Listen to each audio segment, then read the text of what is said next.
Anyway, this Audens, whatever. What does that actually mean? Audentes fortuna juvat. Fortune favors the brave. So last month, I talked about my experience with the first 6 hours of Kingdom Come Deliverance 2. This was a hands-on preview event that I was invited to, and I said at the time that already, based on the initial hours that I'd played of the game, that it already felt special. And having played through a significant portion of the final game, that feeling carried through. This game really is special, and in many ways, it feels like a modernized, classic RPG. It feels like a return to form for RPGs. Now, as I mentioned previously, it's worth noting this is not epic fantasy. There are no dungeons or dragons. There's no magic and mysticism, no larger-than-life, fantastical spectacle. You're not some chosen hero. You're not the most important person. And so at a glance, all of this might almost come across as mundane compared to your fantasy epics. And so in that sense, it may not be for everyone, but I feel like that's precisely what makes this game special. The fact that they didn't do it to make everyone happy. A game made for everyone is ultimately a game made for no one. Whereas a game with a very specific focus made for a very specific crowd, instead of being a jack of all trades, will be a master of something that will not only appeal to the people who are fans of the thing, but may bring in new fans who didn't realize they could be fans of something very specific until they were introduced to it with a product that really represented it super well. They didn't do market research or decided to go after a trend. What this is a passion project with a unique vision, daring to tread less familiar ground than other games have. There's no game that's quite like this, an RPG that kind of tackles the medieval era in this fashion that is so grounded and authentic. And this is ground that they can lay claim to as progenitors of this type of game that maybe others will be inspired by. This feels like the type of breakout success that market research cannot foresee. Is this game perfect? No. There's a bit of jankiness here and there, and it's got some issues and whatnot, but the intention of what this game is setting out to do comes across so clearly, especially with all the improvements that they made from the first game. Kingdom Come Deliverance 2 feels like the true representation of Warhorse Gaming's vision. This is what they set out to make, and I think more AAA games should aspire for this kind of project. They should aspire to push for projects that are more daring like this. These are the kinds of projects where the creators are like, why doesn't a game like this exist? Fine, we'll make it ourselves. Market research doesn't know shit about how this kind of game will do, but we know we want to make it. We know we're passionate about something like this, and so there's got to be people out there who are also passionate about something like this. And that's how you get studios who start setting new bars and who kind of establish genres or who take certain genres to a whole new level. I feel like that's what this game is. And this game isn't just special on a conceptual level or on the intentions behind it. It's not just about the idealism behind this vision. It's also the execution. This game is also special because it's actually very good. I genuinely think this is one of the best RPGs I've personally played in a very long time.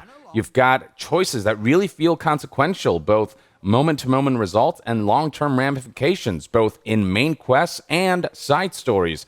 You've got varied objectives with numerous different approaches to quests. You can go head-on, you can be stealthy, you can focus on persuasion, and based on how you approach things, you can get quite a few different outcomes. And those different outcomes may end up influencing aspects of future quests. Events and discoveries that seem insignificant when you first encounter them may come back later in ways that you didn't expect. Your actions impact your reputation and standing with the people around you, and they'll react accordingly based on what your standing is within that vicinity. You can choose to be an upstanding citizen, or you can be an outlaw thief. You can be a merciful saint or a callous dick. You can choose to be meticulous or impulsive. You can live by honor and integrity, or by greed and corruption. And there's just this constant sense that the game and its inhabitants and the world in general remember what you do. And the world itself, it is massive, densely packed with discoveries. It's got 2 major locales, and each of these maps are dozens upon dozens of hours when it comes to the amount of main and side content you'll be engaging in. And you often randomly stumble upon things that lead to bigger plots that, again, seem insignificant at first, but then they lead you down this rabbit hole of compelling stories. The discovery and exploration in this game just feel really organic, which is not something that a lot of open world games do. They often have you, do a checklist of things, or they have you go off and follow markers. This game, the discovery feels like it kind of happens around you naturally as you go about and do your thing. And I think that in large part has to do with how smartly quests were designed in such a way where they also, on top of being their own contained events and storylines, they nudge you to all of these different places and locales and characters who organically might offer even more quests. There's this sense that all of the quests kind of breadcrumb into each other. And so if you kind of lean into your curiosity, even just a little bit, you will end up discovering new content. And all of these quests are fully fleshed out, whether it's main quests or side quests. All have intriguing characters with wide-stretching storylines. There are twists and turns along the way as you peel back the onion's layers. None of it feels like your typical Ubisoft checklist of menial tasks, and there are tons of quests. I mean, even main quests will have side quests within them. Like there's this main quest where you attend a wedding. There's so many little mini plots that happen within that wedding as well as you speak to different characters. And so the sheer quantity of quests and how handcrafted they all feel is really astounding stuff. And the way some of these quests will weave into each other in unexpected ways, or how past quests may affect aspects of future quests and have an impact on how characters respond to you later. All of that stuff is absolutely brilliant. It's some of the best questing that I've seen in an RPG. Now, I would say one gripe I have about how quests work in this game is that while I love that this game doesn't handhold you and it tries to allow the players to figure things out for themselves, there are times when the way they relay quest objectives can be really vague, or there are times when NPCs provide vital information through dialogue, but you can't have them repeat that information. So unless you're like recording footage of the game, you might lose track of the information that the game gives you. And so there are times when I felt like a little bit lost, like I didn't know quite what to do with the quest. It felt like I wasted a lot of time trying to figure things out that I could have had the game just been more accessible in the way it provides information, or allow players to access information that they might have missed the first time around, or just have some of that information just be a little less vague. But moments like that aside, generally, when it comes to questing, it's hard not to love how much this game just reacts to everything you do within those storylines. And even when you're not involved in quests, you will discover just like little things that you can partake in, little side activities like a game of gambling via dice. And there are a bunch of like different dice, loaded or otherwise, dice that have different effects that you can accrue, and you can essentially like build a deck of dice to make your gambling better, to give you better chances at getting the hands that you want in that dice game and stuff like that. So that's a whole thing within itself. And other mini games like horse racing, and you might stumble upon archery contests and battle arenas where you can test your prowess in melee or ranged combat. So all those little things are also greatly appreciated. And it's crazy how well this game performs most of the time. I was almost always getting between 80 to 120 frames per second on ultra settings on a 3440 by 1440 ultra wide monitor. And this is with an RTX 4090, so I know mileage may vary. That's a pretty high-end graphics card. I don't know how this game runs on lower-end graphics cards, but even on higher-end graphics cards, you can kind of gauge how well a game is optimized based on how smoothly it runs. So I have a good feeling that people are going to be happy with the game's performance, especially compared to the first game. I think this game decidedly runs better than the first game, and it looks much better. It takes the visual ambitions of Kingdom Come Deliverance 1, and I feel like actually accomplishes what they set out to do. It's got just incredible vegetation and terrain, the flora, the fauna, the wildlife, the vistas, the settlements, towns, and cities. All of those just look incredible from a distance, and up close, the splendor of the setting really comes across. The scale of everything in particular feels really true to life. And it's not just the graphics that make this game, it's just that attention to detail that again reinforces the commitment to authenticity. This really feels like one of those transportive games that takes you back to a period of our history that was real. And so much of this is based on real history and real settings. And you really feel like you're there because the attention to detail is so great. And not just in terms of the overall aesthetic, but things like animations and NPC behaviors, whether it's within settlements and cities or on the road, just all of the activities that are going on among the inhabitants.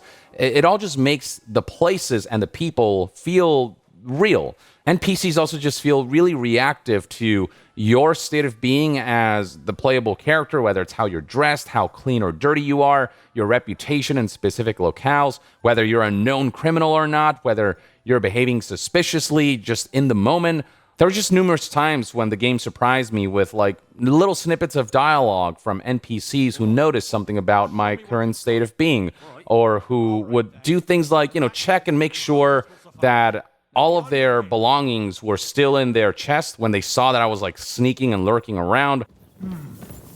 Looks like everything is here. Or them realizing that a door that shouldn't be open is open and, coming in to check up on that. I closed that door. Can I help you? That really made me feel like these are people who are aware of their surroundings instead of, just mannequins who kind of walk around to aesthetically fill the world. And sound is one area where this game really focused on in terms of providing the most immersive soundscapes. There was clearly a lot of work put into making everything sound as real as possible. So that also means that certain sound effects won't be as punchy as you might expect in a traditional video game.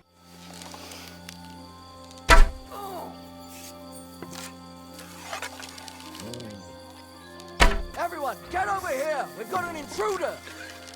This game definitely focuses more on immersion than it does on like that video game feedback. It doesn't really go for those hyper realistic sounds.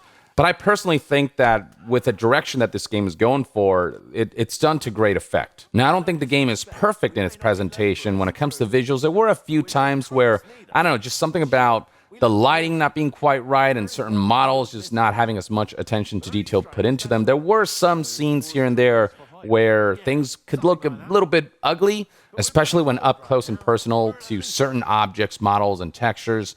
But overall, like for an open world that's this large, it's quite a gorgeous game overall. Not a lot of open world games look as good as this does. But what's really important is how well the art direction is handled, how strong that visual direction is. Even just looking at like the aesthetic of the map, when you zoom in, all those little like pieces of artwork that pop up, even little things like that add to the overall vibe and aesthetic.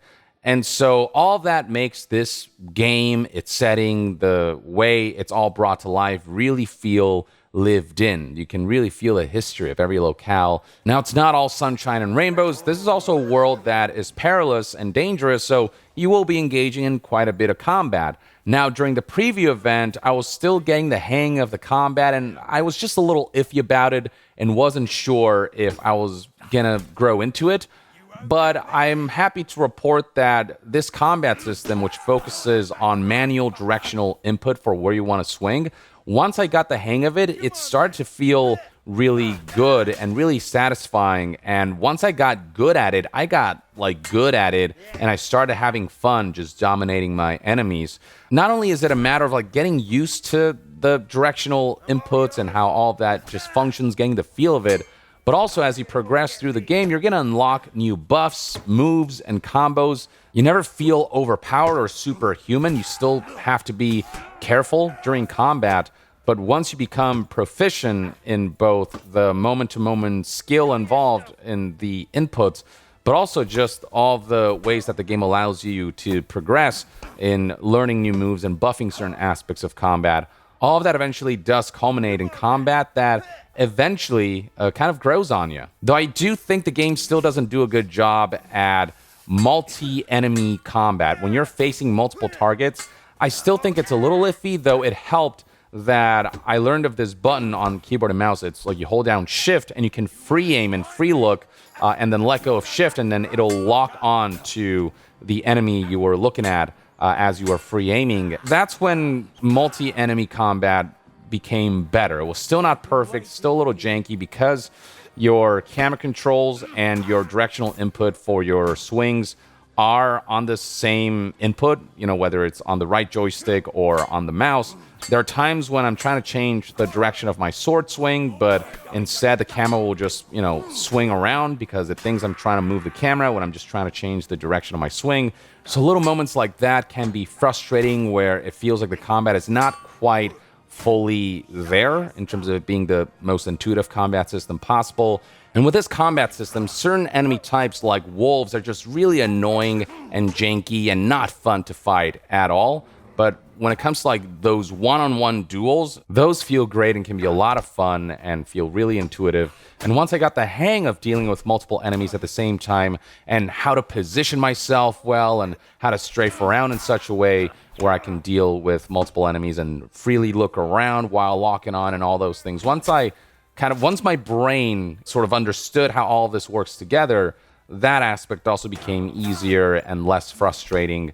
I just wish the game did a better job at teaching players how to handle multi-target, multi-enemy combat. Tutorializing that aspect might have helped ease me into the multi-enemies combat, but eventually combat just really did grow on me, and I ultimately, despite not it being perfect and despite it having some frustrating elements, I overall ended up really liking it. As for RPG systems like progression, you've got your main level, and then beyond that, you've got individual stats and skills that also have their own levels, and you level those up by doing the thing associated with them, by partaking in the activities that you would normally associate with those individual stats and skills. You can also find NPCs who can train you if you pay them some money. So yeah, for combat-related skills, do more of that combat type, whether it's melee, whether it's ranged, whether it's unarmed, hand-to-hand combat. If you want to grow your speech-related skills, do more skill checks with speech, or just talk to NPCs in general, and your speech level will go up. For stealth and thievery, just go in stealth mode as much as possible, or pickpocket and lockpick as much as possible, and those skills will eventually start to increase. Same with like crafting related skills, animal handling related skills, you name it. There's even like a drinking skill. There are perks tied to drinking that give you boosts based on all that. So, a lot of fun stuff here. But yeah, the primary form of upgrading your character and progressing your character is perk points that you earn as you level up those individual skills. With some of them, the impact felt immediately noticeable. For others, the buffs felt passive enough or was hard to notice right out of the gate, the improvements. So it's a mixed bag in terms of what perks feel really impactful, which ones feel more sort of in the background. But generally, you can tell that these perks are useful. And then there's equipment that plays a large role. And I just love how many armor pieces there are in this game that you can either earn, steal, and or loot. I feel like a lot of modern RPGs have diluted their equipment system, and this game has you manage every piece, having to equip Under Armor before equipping the actual armor, like how it works in real life and whatnot. And then when it comes to weapons, you've definitely got different tiers of weapons that, will do more damage as you gain the strength and or agility levels necessary to be able to wield certain weapons at their full efficiency. There are also a lot of weapon types. You got short swords, long swords, axes, hammers, and polearms. I mainly focused on short swords, but trying the other weapon types here and there, they all definitely felt different. They all have their unique attributes and their own unique combos, as well as their pros and cons. So it's about what playstyle you want to go for. You can also craft your own weapons through the smithing minigame, which is like a really detailed smithing minigame. Once again, immersion and authenticity being a huge factor. Smithing here, it represents real-life smithing quite well. Potion brewing, it's this whole thing where you have to look at your recipe book and pick up individual vials and ingredients and put them in the right order and boil them for the right time. And it's so involved, and I don't know if some people get annoyed by it, but I, for one, appreciate the commitment to this, providing the sense of immersion, authenticity, almost this simulation-esque level of attention to detail. There's also a lot of maintenance you have to worry about for Henry and his equipment. He's a person who gets hungry, who gets sleep deprived, who gets dirty, smelly, and bloodied, who gets injured. There's weight capacity to worry about, so you'll be managing your inventory a lot. You'll be offloading some stuff to your horse to carry. You'll be doing a lot of strategic looting of valuable items and selling them off. And so there are all these survival elements you have to keep track of. They're never so hardcore that they feel like a constant thing you have to worry about, but but it's something that you do want to have at the back of your mind because there are penalties that are incurred, negative status effects if you don't maintain hunger and sleep and whatnot. Farewell. And take a bath, for goodness sake. You look awful. But that also means there are certain activities that give you buffs. So, for example, if you romance a character the night before, Henry gets a huge stat boost and buffs the day after. And then equipment requires maintenance as well, as equipment does deteriorate, not at a super fast rate, but enough where you do want to keep that stuff in mind. And so in that scenario, you can use repair kits or find the appropriate craftsman to repair them for you for a fee. Or you can use the grindstone to sharpen and repair your weapons yourself. Even saving the game requires some management to save the game outside of certain key checkpoints or through sleeping in your own bed or by saving and exiting. You have to craft and brew these potions that are specifically meant for saving in the middle of a play session. So the save system is somewhat unforgiving if you forget to drink that potion or to sleep or to save and exit and you end up, dying after doing a bunch of stuff and the checkpoints don't kick in. You might lose like a decent amount of progress. That happened to me once or twice. They probably did that to give players choices more of a sense of permanence so that players live with the choices that they made. And so whether you like that or not, I don't know, it's just going to depend on players. It feels a bit more old school. Also, it just means like it encourages you to be more mindful of those things, and it's a bit more hardcore than your typical save system. I do wish the inventory management and interface of this game was less clunky. Feels very classic RPG in that way. I don't know if that's necessarily for better. For me, I just feel like I spent too much time in menus because the menus just weren't laid out as neatly or as intuitively as some other modern RPGs have been able to accomplish.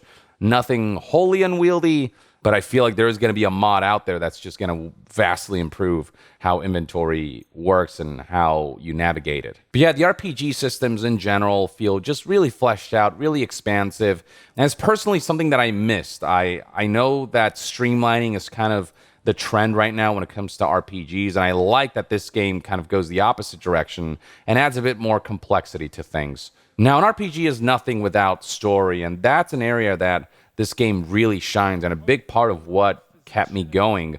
There are two layers with this game's narrative. One is the just ever-evolving politics of this world, the shifting alliances, and the fact that all these things affect the kingdom as a whole.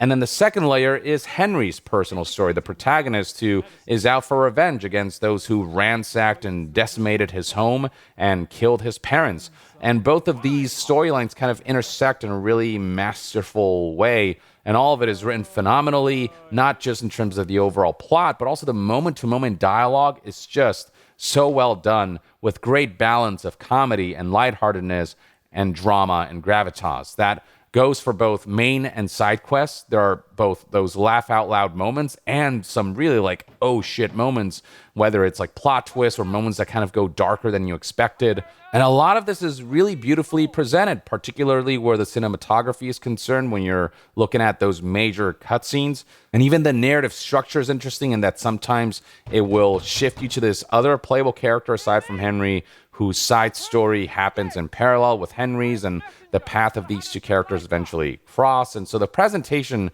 is kind of really interesting, not always linear, and it just like keeps you guessing about certain plot points. Really good stuff. And then the characters themselves are just so great. They're so fleshed out. And, protagonists like Henry are really lovable, and the incredible chemistry and bromance he shares with Hans, the noble he serves, that was like immediately captivating. I just want to see these two characters interact constantly. And it's not just the protagonist, but it feels like every character in general has on some level piqued my interest. I want to know more about them. Nobody really felt fully generic. Everyone felt varied and like unique individuals with some kind of story. And that's just in large part thanks to how awesome the writing is and how great the performances are across the board, no matter how big or small the character. There are times when the animations can be a bit stiff during in-game dialogue, and there are a few instances where there were woeful mismatches between the facial expressions of the characters, their lip syncing, and the dialogue, where it just looked a little ridiculous. But overall, it looks good enough, and how good the writing is especially really carries the narrative combined with just how aesthetically overall, just the direction is so like strong in its vision. So much of my urge to return to this game came from wanting to see what happens next in the story and just wanting to see these characters interact more and watch all of their stories unfold. I became like emotionally invested in the setting and its people. And so I think that's a really great sign of a really well executed RPG. And all of this is delivered in a package that doesn't really have much in the way of like major bugs, glitches, and issues. There were a few instances of weirdness here and there, but these issues were never so frequent as to ruin the experience overall. So I would from time to time see little bits of graphical, visual glitches, just minor things like shadows flickering or the camera angle during a dialogue sequence being somewhat off, or a little typo in the subtitles here and there. There are a few instances where the visual issues did kind of take me out of the immersion of the game. There was one time where it was raining and the rain would just like start and stop randomly, just like intermittently. It was kind of weird. It felt like the rain was glitched.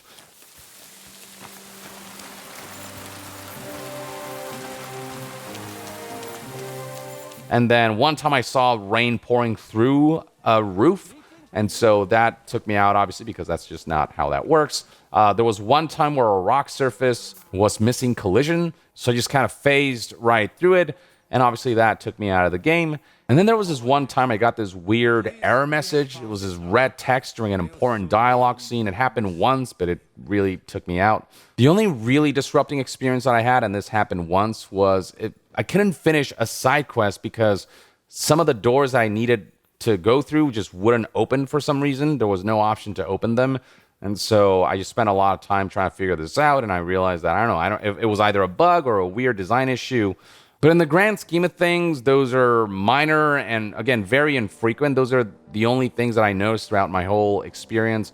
So that and some minor bits of jank aside, it's just been a relatively smooth and polished experience. And none of the issues that I've mentioned ultimately detract from how happy I am that games like this are getting made on a AAA level. It's the kind of game your typical AAA publisher would not dare greenlight or touch or would have doubts about, because it's kind of daring and outside the market research norms. But as the famous saying goes, Ordentes fortuna juvat! Fortune favors the brave. And this game is bold. It requires a strong vision, immense talent, and a lot of patience to pull off a game like this that is kind of like mundane medieval RPG, you know what I mean? In the sense that there's no crazy fantastical elements. And they really pulled it off, and they just did that by being authentic to their vision, by being passionate about the setting, and offering just really great RPG elements and stories that allow experiences like these to shine, and that allow them to be as compelling as some of the more fantastical RPGs of this kind. I genuinely do think that this is Warhorse Gaming's Witcher 3 moment. It's what Dark Souls was for FromSoft. I think this is going to take Warhorse Gaming to the next level, and it's going to put them among those studios who are leading the charge in AAA game development, who consistently output passionately driven, high-quality products. Not a game made for a committee. This was a game that they made for themselves and in turn for the fans who would appreciate this kind of experience. And they made it elevated enough where it might appeal to a wider audience that maybe traditionally wouldn't have checked a game like this out. It's just good. It's just fun. It's immersive, and it's just cool to hang out in this world. And if this is where Warhorse Gaming is at with their second game release, I can only imagine how much they'll blow us away with whatever their next project might be. And that, ladies and gentlemen, is my review of Kingdom Come Deliverance 2. Let me know in the comments below what your thoughts and opinions are on this game based on what you've seen, and whether it's something that appeals to you, or if you've already played it, what has your experience been like with this game? And to be further updated on all things gaming news, reviews, and discussions, stay tuned right here on Yong Yeah. I'll see you guys next time. Yong Yao.